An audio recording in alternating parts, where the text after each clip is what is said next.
Alive and alert on the north side of the dirt. It is your man D-Real coming at you with another Be Real with D-Real, where edutainment is what I do. Check it out, y'all. If you digging what a brother's shoveling, comment, like, subscribe, and share. Share it to the Be Real with D-Real page so that when new material comes out, y'all get first crack at it, like this right here. Comment, like, subscribe, and share to the Be Real with D-Real page.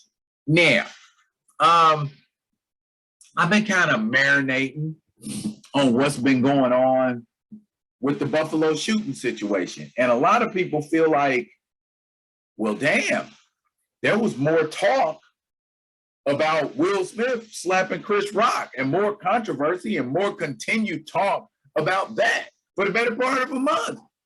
We've been talking about that more than we've been talking about people getting shot and killed at a supermarket between the ages of 20 and 85, getting shot at a supermarket. What are we hearing about it? What's being done about it? Okay, the young fella, young 18-year-old, what's his last name? Gendron, has been charged with first-degree murder. What else we know about it? You know what I'm saying? It may be charged. I've read some stuff that said he may be charged, he's getting charged. But my thing is this. Are we not talking about it because here we go again, same shit, different day. Black people get shot and everybody go, some black people got shot. That's terrible. Okay, it's terrible, but it keeps happening. We got these, you know, these white allies that step up and say, hey, this is not fair. This is not right. We're on your side, but we don't see nothing happening except, you know, white people shoot up a place and get apprehended. White people shoot up a place and get apprehended, get brought in alive. Black people who don't even have guns get killed and wonder why there's people wanting justice. Where they do that at? You know, I ain't never been one of those people that's like, we should leave the country and get out of here. But the logic of what's happening in this country does sometimes point to that being an actual logical option. Example, if you lived in a neighborhood that was all white, with number of white people all around you as a black-bodied person, and these white people harassed and harangued you and gave you the Karen business, and you know how they have that real entitled kind of feeling that they could just walk up to you and tell you what's what and don't even know you.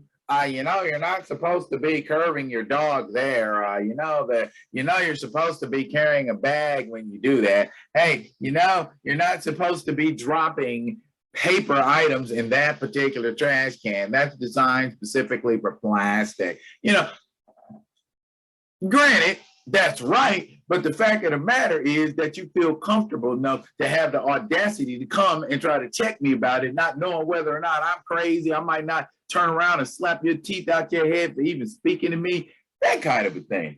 And I know I sound like I'm all over the place right now, but trust me, I'm getting to the crux of what I'm saying. Would you remain in that neighborhood where it's obvious by their action and their inaction, by their lack of inclusion, by their lack of interaction with you, that they do not want you in said neighborhood? What happens then? Do you just dig your heels in and say, nah, I ain't going nowhere. I was born here. I was raised here, gonna die here. Y'all ain't sending me no damn place. Okay. And then things start to happen in your neighborhood on your property. Folks start leaving poop on your porch. Folks start burning things in your yard. That kind of a thing. Are you going to remain there? Are you going to abide? And that's all I'm saying is I'm presenting that simple logic. It's that simple. How come we aren't doing anything in regard to this? I mean, I know the usual stuff, the suspects, we protest, blah, blah, blah, woo, woo, woo. Now, we got to do something, right? Okay, we're going to speak out about this. Here's how we choose to do it. Buffalo Marathon to honor victims of mass shooting, assist the impacted community. Buffalo Marathon organizers announced plans to honor the victims of the mass shooting at Tops on Jefferson Avenue and assist the impacted community. Buffalo Marathon weekend is scheduled for May 28th and 29th. That's next week or this week, with 5,800 athletes from 13 countries and 43 states participating. Organizers announced they have been working closely with Tops to honor the victims of the mass shooting at Tops on May 14th and assist the impacted community. Organizers announced the following. The start banner has been altered to include the names of the victims. The Kaleda Foundation is supplying 270 heart-to-heart participants with commemorative shirts to honor the victims. The heart-to-heart relay has 3 Tops teams participating. And that is what the shirt looks like. Interesting. It has the names of the victims on there.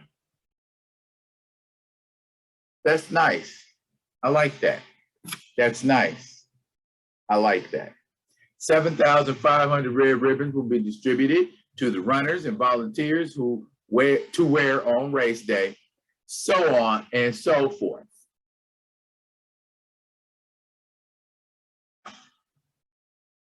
Real quick, they're honoring the victims, and the young man that did the shooting is in custody. The only thing we should be waiting for now is justice to be served. I read that he'll be officially, well, you know what?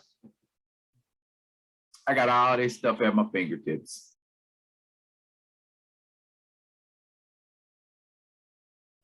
There it is, right there. He was arraigned on a first-degree murder charge that Saturday, which would have been the 14th, that same day, and was previously investigated in June 2021 for making a generalized threat while he attended high school. Okay, so my man knew what he was doing because he did it on purpose. Now, I don't want to be the one to tell white-bodied people that they need to police their own a little better.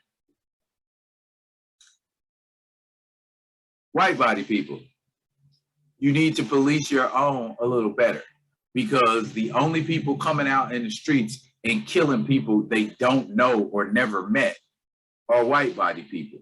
I don't see Asian people, by and large, going into white communities and shooting them. I don't see Latino people, by and large, going into white communities and killing people. So white people continuing to shoot people other than black people is acceptable in this country. Yeah, that's what I said. White-bodied people shooting other people of other races in this country is acceptable. Why? Because they ain't made no crippling, all-encompassing laws, rules, or regulations deterring it. Black people sell drugs in their community to feed their families, not all of them, but a lot of them. They get laws put on them. I'm not saying there shouldn't be laws put on them. In fact, I absolutely believe there should be laws to deter that kind of thing. But if we're going to deter it, we're going to deter it all. What are we actively doing, Congress? What are we actively doing to deter so-called mentally affected white people from grabbing guns and shooting up places where there are people of color? What are we actively doing? Nothing from what I can see. So when we got organizations like the NFAC around, y'all want to get nervous when we got organizations like the NFAC around. Oh, by the way, while I'm talking about the NFAC, led his armed black militia group to Louisville twice for protests over Breonna Taylor. Now the leader of the NFAC, Grandmaster Jay, has been indicted on several federal charges. His real name is John Johnson, and the charges stem from allegedly pointing a long rifle at law enforcement during the second visit in September. They highlighted photographs of that happening there, the day before the Kentucky Derby during protests over Breonna Taylor's death. Johnson faces one count of assaulting, resisting, or impeding, which carries a 20-year prison sentence if convicted. He's also facing another count of brandishing a firearm in relation to a crime of violence. That carries a 7-year federal sentence if convicted.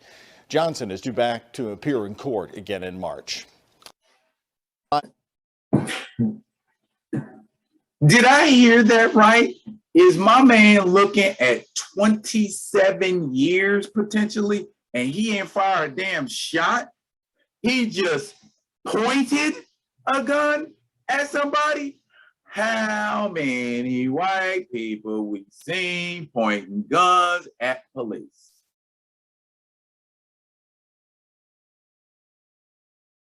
See, there is something very, very wrong in this country.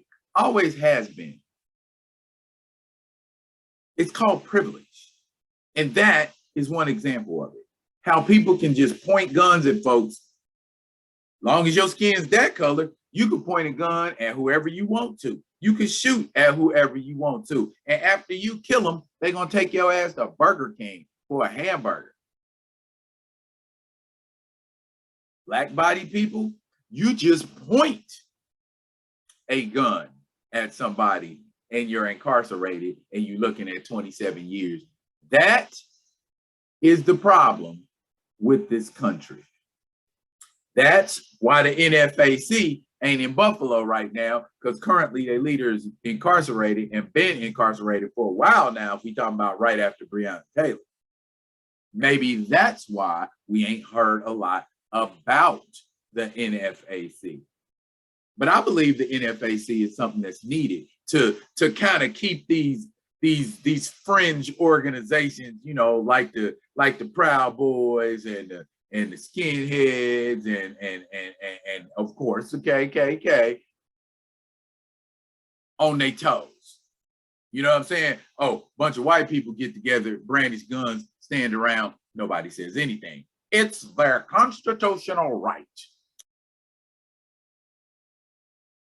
Bunch of black people get together, brandish guns. Oh, we looking at them with our good eye. Because you know what you did. You know what you said. And now them same people you were saying it to got AR-15s and all kinds of firearms. Oh, now we're backpedaling. But I digress. We talking about a dynamic that's going on in this country, and it ain't just because of these school shooters. We need to address that. Until we address that issue, things like what happened in Buffalo are going to continue to happen, and people are going to become more and more desensitized to it. Just like these kids are desensitized to ultra violence. all of us are going to be desensitized because number one, it happens so often, and number two, it happens so often and we never take a stand.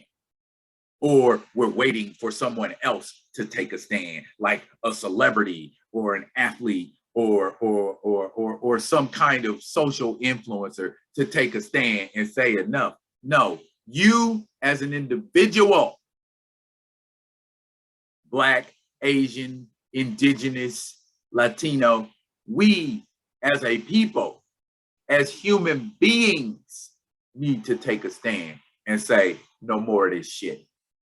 Not Black people, not Asian people, not Latino people, not Indigenous American people.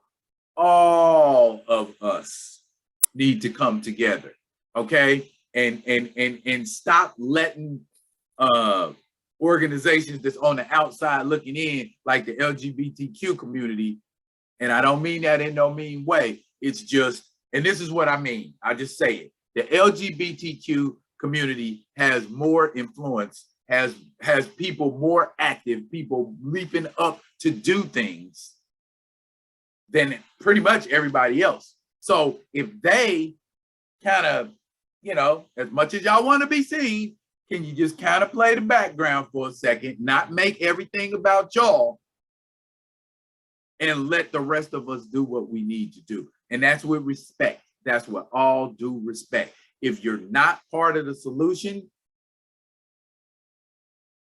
see what I'm saying? That's all it is. If y'all are ready to step in and say, we tired of seeing Black people get killed, and not ostracize the Blacks in the LGBTQ community for speaking out about their skin tone, color, race, ethnicity being murdered in mass, y'all should want to get on board with that, because isn't a Black member of the LGBTQ community a member of the LGBTQ community? And what affects one affects all. That's how we look at it in the Black community, or that's how we like to look at it ideally, that what affects one of us affects all of us. Unfortunately, a lot of us don't even feel that way. What needs to be done and who needs to be doing?